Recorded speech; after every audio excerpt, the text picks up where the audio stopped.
Welcome to another episode of the Curtis Zone. I, of course, your amazing host, Dylan J. Curtis, ask that you hit that like and subscribe button for more content. Because today we're doing a very special How Powerful Would Someone Be episode. We're doing an episode on the priest.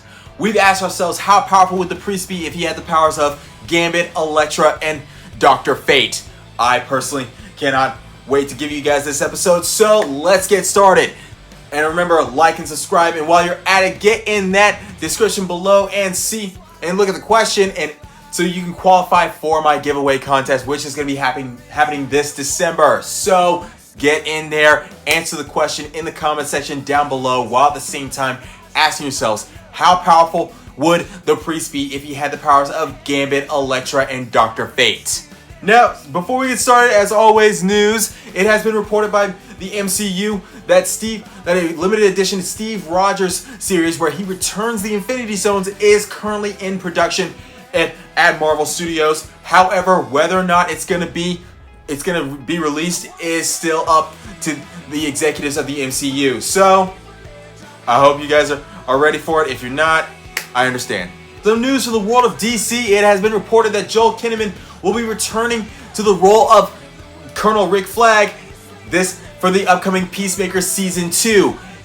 I loved him as Rick Flag, and people say that he would do great as Colonel William Guile in Street Fighter, so I personally can't wait.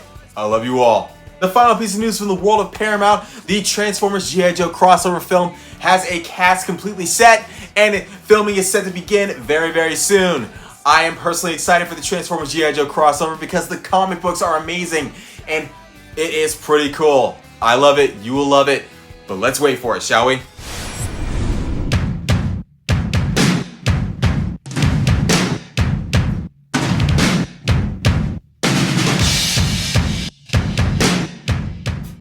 Now, the Priest comic books were very popular.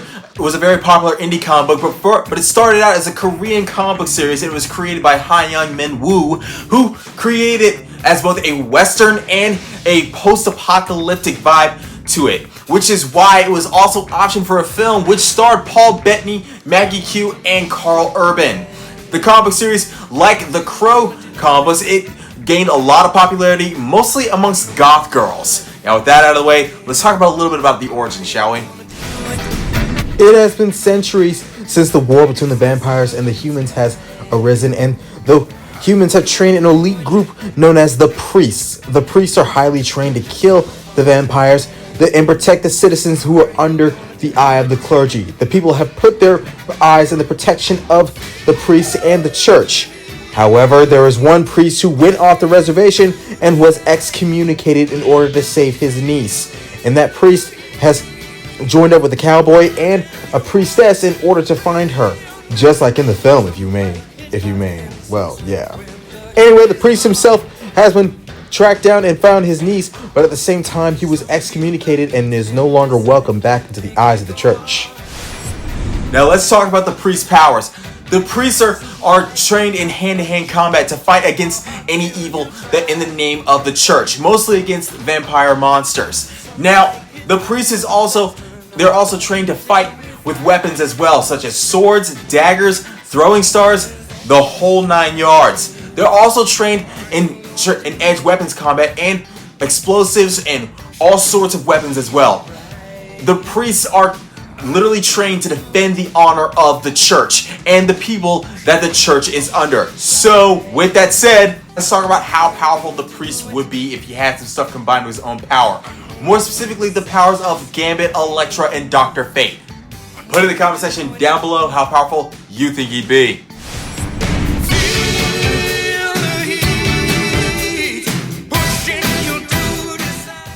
Now, I don't want anyone to think that Elektra is not powerful.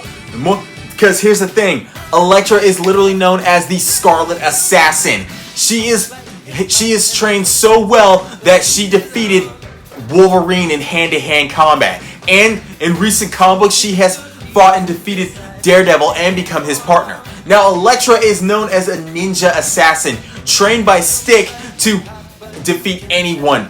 She's been trained in ninjutsu, Krav Maga, Taekwondo, Jiu-Jitsu, Ninjutsu, Muay Thai, Karate, the list, it goes on for days. She's also trained in all sorts of weapons such as throwing stars, swords, and her weapon of choice, her size. This means that she can fight anyone with any weapon that you give her. She was once hypnotized by the Hand and the Kingpin to be their top assassin.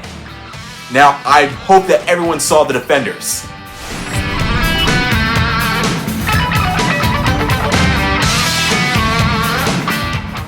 Everyone who's anyone knows about the Raging Cajun. But here's what you know about him and what you don't know about him.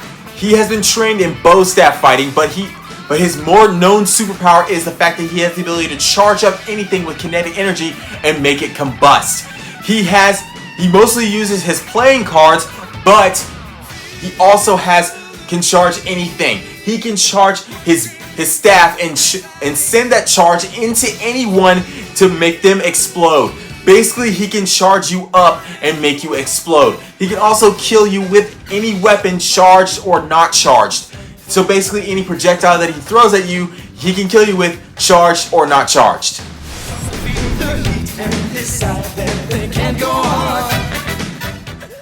Now let's talk about Dr. Fate. Everyone who's anyone knows that Dr. Fate is known as the Sorcerer Supreme. He is literally powerful enough to defeat any demon that goes up against him. However, he is a Lord of Order, which means that he cannot use any other spells that are man-made. That doesn't make him any less powerful. He has the ability of energy projection, energy manipulation, energy constructs. He also has mystic manipulation, flight, super strength, super speed, super intelligence, and he even has invincibility and teleportation. With that said, how powerful do you think that the priest would be if he had all this stuff combined to his power? With all that said and done, another episode of the Curtis Zone comes to a close, ladies and gentlemen. I ask that you hit the like and subscribe button for more content if you want to see more of me, more of my smiling face, more of my afro, and more of my bouncing pecs.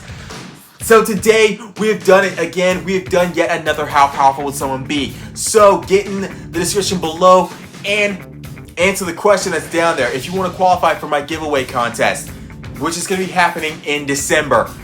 With that said, always answer the questions if you want to qualify. I love you all. I'll see you soon. And as always, give some love to our sponsors, Coastal Waste and Recycling.